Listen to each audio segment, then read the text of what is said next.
watching Canadian Muslim news on Muslim Network TV. From Toronto, Ontario, I'm Catherine Bullock. Assalamu alaikum and greetings of peace. Today a conversation with a filmmaker about her new film called The Backpack. But first, some news headlines. Canadian Muslim COVID-19 Task Force releases renewed guidelines. Muslim cemetery opens in Regina. Hamilton Tiger Cats not to apologise over lack of land acknowledgement. And death toll from Philippines typhoon rises to 375. And now the details. The Canadian Muslim COVID-19 Task Force released a set of guidelines following the spread of the Omicron variant in Canada. The task force asks Canadian Muslims to have extra ventilation for indoor gatherings, wear masks, and stay vigilant against the virus. Moreover, it advises people to get vaccinated against COVID and be tested if they have any symptoms. A full version of their guidelines can be found on their website. The release comes as provinces report thousands of COVID cases over the weekend, with booster eligibility expanding for people in Ontario and Alberta. The Islamic Society of Regina built and opened a cemetery this year. The cemetery is spread across 20 acres of land and was built over 2 years in a $300,000 project.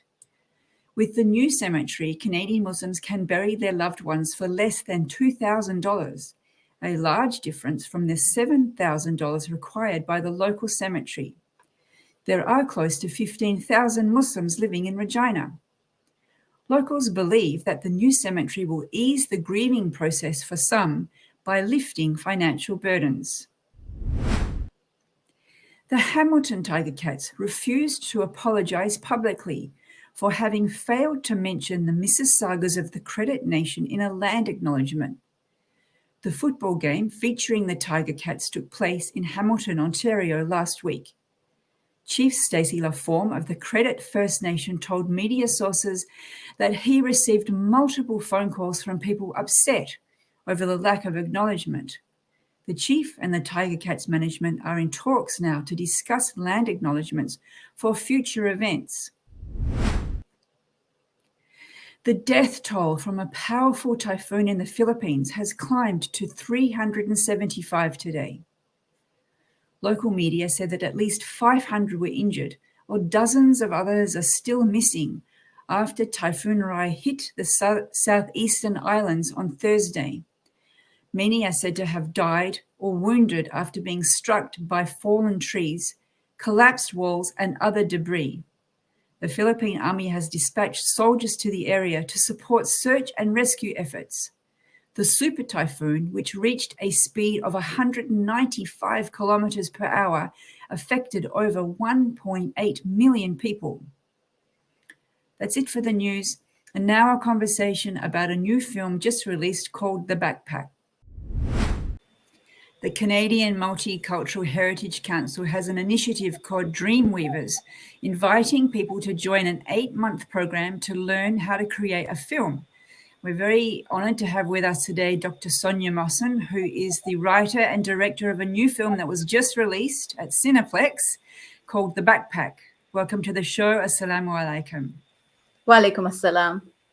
Now, the film is called The Backpack. Please tell us just quickly what it's about. So The Backpack is about a young college student who's struggling with mental health. And we wanted to bring a positive message at the end of it. So it was about how anyone can change his life by just saying hi or talking to that person once or twice. It's about that. So towards the end of the film, we see the build-up. He hears his parents arguing about him. He feels like he's being rejected at school. And then there's a split screen. And on one side, we see him going to take the pills to kill himself. And on the other side, we see he gets invited to a soccer game and he's going to eat chocolate. And that just reminded me we should do a warning if people might feel traumatized by this topic of suicide. Maybe it's best to stop watching.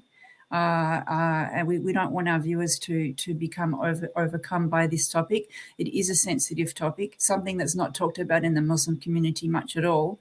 but I just remembered that I should have done that. So and that's how the film ends, with your message of reaching out and making somebody feel part of the group. Was that based on a true story, that film?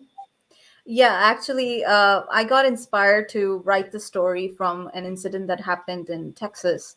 It was a murder suicide committed by Farhan Tohid. He was a young kid from university, and he posted his suicide note on Instagram before committing suicide. And I went through the very long 4-page suicide note, and the story that he shared and the life that he had really touched me. And it had it's a profound impact that I wanted to somehow change that. And because I couldn't do anything to help him at that point, I felt that if we were to bring that message out to the community and tell them that sometimes people look okay, but you never know the struggles that they're going through, and maybe just saying a short hi or talking to them a little bit can actually make a big difference. Let's focus a little bit on the film first, and if we have time, we'll come back to the issue itself that the film is trying to cover. Now, the Dreamweavers program is a free program for creating a film. What prompted you to apply and join? Well, I think we were online for a very long time. That was one of the reasons. Secondly, I've always been interested in writing. Like, I'm a writer. I used to write stories. I teach language. So I used to write stories, short films, and but never really went into visual storytelling. So I think storytelling is a future of literature, and something I always wanted to do. So when this free program popped up, I was like, oh, I should better take the opportunity and jump on the bandwagon. And I'm glad I did it.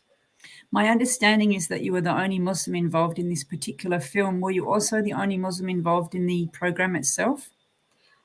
Yeah, surprisingly, I was. I was the only Muslim, and because my story, we were a group of 10 people who were supposed to work on the film.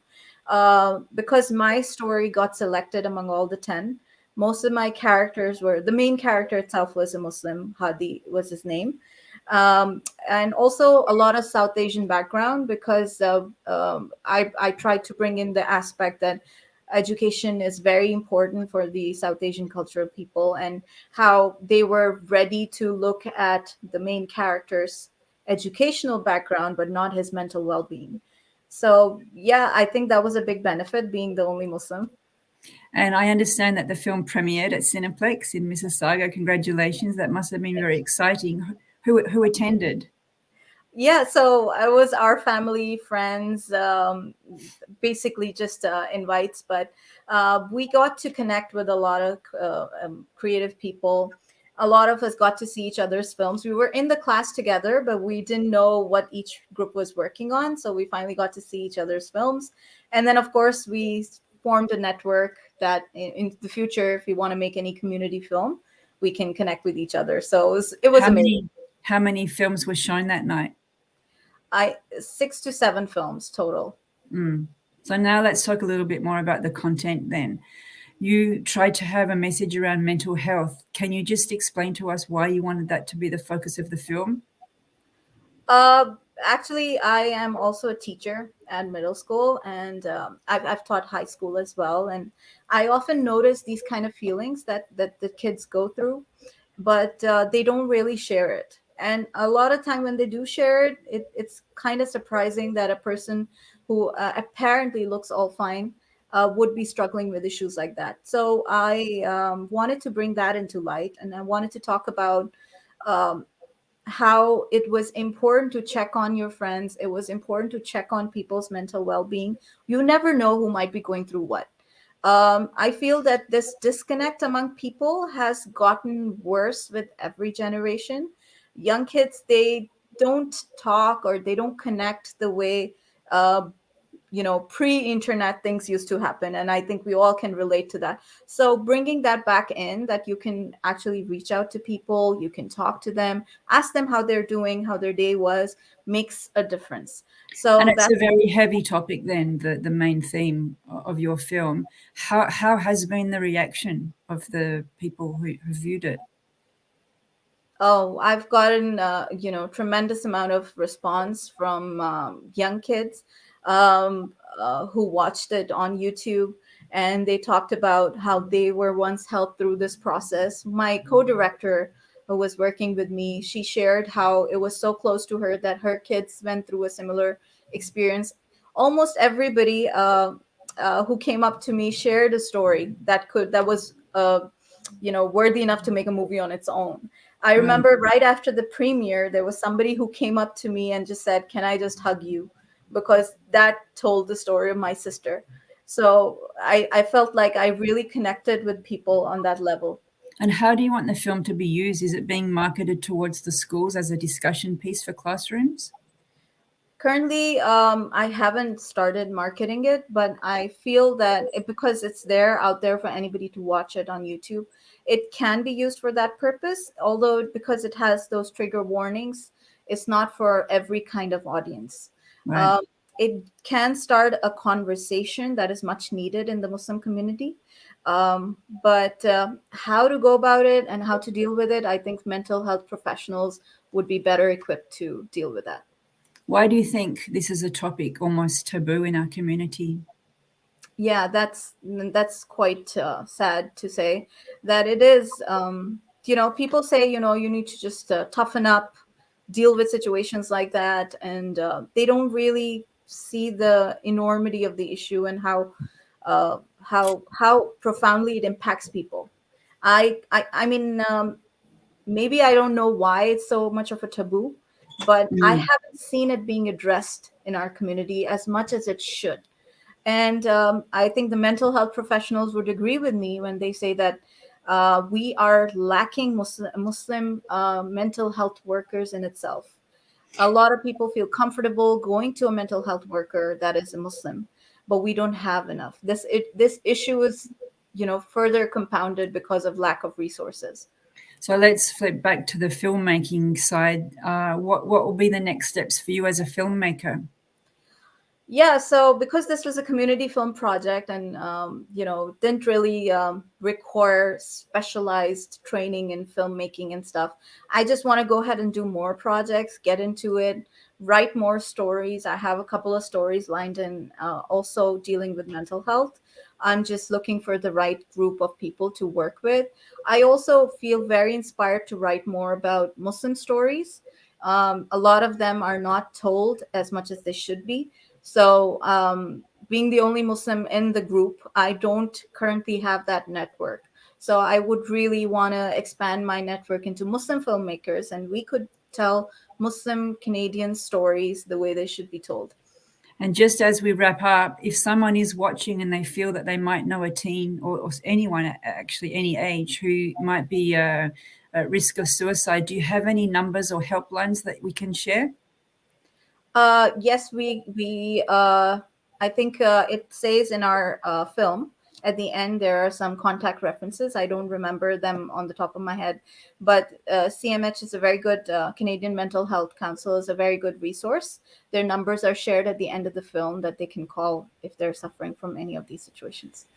Thank you very much for coming on the show, for tackling such a difficult topic, and we wish you well in your film career. Thank you very much for having me here. You've been watching Canadian Muslim News. Stay tuned for the next episode. Stay safe and God bless.